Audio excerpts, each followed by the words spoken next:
പ്രിപ്പോസിഷനെ കുറിച്ചുള്ള ഒരു ഇൻട്രൊഡക്ഷൻ, ഒരു എക്സ്പ്ലനേഷൻ ആണ് ഈ വീഡിയോയിൽ. എന്താണ് പ്രിപ്പോസിഷൻ ചെയ്യുന്നത്, എങ്ങനെ തിരിച്ചറിയാം, പല വിധത്തിലുള്ള പ്രിപ്പോസിഷൻസ് ഏതൊക്കെയാണ്, ഇതൊക്കെ അറിയാൻ സഹായിക്കുന്ന ഒരു വീഡിയോയാണിത്. ഒരു വാക്യത്തിന് ആദ്യ ഭാഗവും അവസാന ഭാഗവുമുണ്ടല്ലോ. സാധാരണയായി ഒരു വാക്യം തുടങ്ങുന്നത് നൗണിലോ അല്ലെങ്കിൽ പിന്നെ പ്രൊനൗണിലോ ഒക്കെ ആയിരിക്കാം.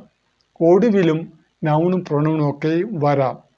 അപ്പോൾ ഒടുവിൽ വരുന്ന വാക്യത്തിൻ്റെ അവസാന ഭാഗത്ത്, ലാസ്റ്റ് ഭാഗത്ത് വരുന്ന നൗണിനെ അല്ലെങ്കിൽ പ്രൊനൗണിനെ, അല്ലെങ്കിൽ പിന്നെ noun ഫ്രേസുമാകാം.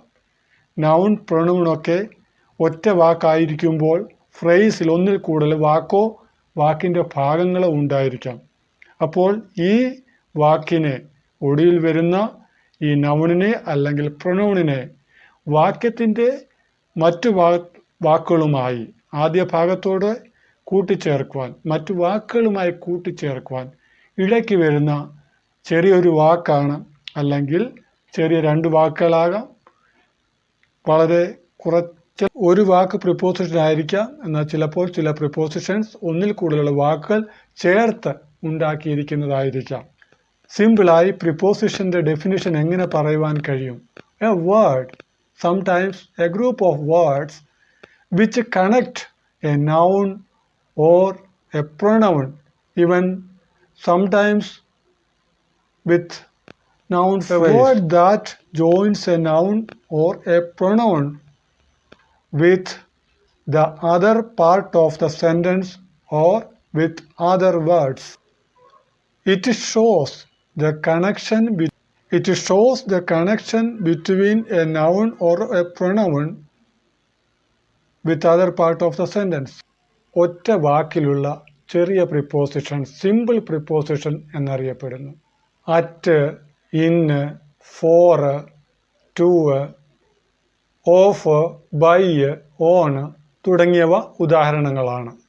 Most of these are formed with only 2 letters. Simple പ്രിപ്പോസിഷനിൽ കൂടുതലും 2 ലെറ്റേഴ്സിൽ ഫോം ചെയ്യപ്പെട്ടിട്ടുള്ള വാക്കുകളാണ്. എന്നാൽ ഇവ കൂടുതലാകുമ്പോൾ പ്രിപ്പോസിഷൻ്റെ പേര് മാറുന്നു. അപ്പോൾ അത് ഡബിൾ പ്രിപ്പോസിഷനായി മാറുന്നു. ചെറിയ 2 സിമ്പിൾ പ്രിപ്പോസിഷൻസ് ചേർന്ന് വന്ന് ഒരു ഡബിൾ പ്രിപ്പോസിഷൻ ആയി മാറുന്നു. Into, without.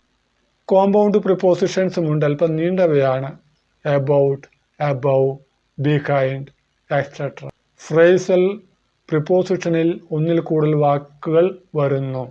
Instead of, because of, in addition to. Participle prepositions എങ്ങനെയാണ് ഉണ്ടായിരിക്കുന്നത്? ing form, participle form, ing form. Concerning, during, considering, regarding, etcetera. മറ്റൊരു രീതിയിൽ പറഞ്ഞാൽ എവിടെ എന്തിരിക്കുന്നു അല്ലെങ്കിൽ എന്ത് വെച്ചിരിക്കുന്നു, എന്തുണ്ട്, എന്ത് സംഭവിക്കുന്നു, എന്തിൽ, എന്തിൻ്റെ പുറത്ത്, എന്തിൻ്റെ അകത്ത്, എന്തിൻ്റെ വശത്ത്, ഏത് വശത്ത്, എവിടേക്ക്, എന്തിൻ്റെ കീഴിൽ, എന്തിനു മുകളിൽ ഒരു നൗൺ അല്ലെങ്കിൽ ഒരു പ്രൊനൗണിൻ്റെ അവസ്ഥ കാണിക്കുവാനായി പ്രിപ്പോസിഷൻ ഉപയോഗിക്കുന്നു. പുറത്താണോ, അകത്താണോ, താഴെയാണോ, മുകളിലാണോ, സൈഡിലാണോ, വശങ്ങളിലാണോ, എവിടെയാണ് ഒരു സാധനം അല്ലെങ്കിൽ ഒരു വസ്തു അല്ലെങ്കിൽ ഒരു നൗൺ ഉണ്ടായിരിക്കുന്നത്, അത് കാണിക്കുവാൻ പ്രിപ്പോസിഷൻ സഹായിക്കുന്നു. ഒരു വസ്തുവിൻ്റെ സ്ഥിതിയെയോ അല്ലെങ്കിൽ ചലനത്തെയോ കാണിക്കാനായും പ്രിപ്പോസിഷൻ ഉപയോഗിക്കുന്നു. അപ്പോൾ ഇങ്ങനെ പല വിധത്തിലുള്ള പ്രിപ്പോസിഷൻസ് ആണുള്ളത്. ചെറുതും വലുതുമായ പ്രിപ്പോസിഷൻസ്.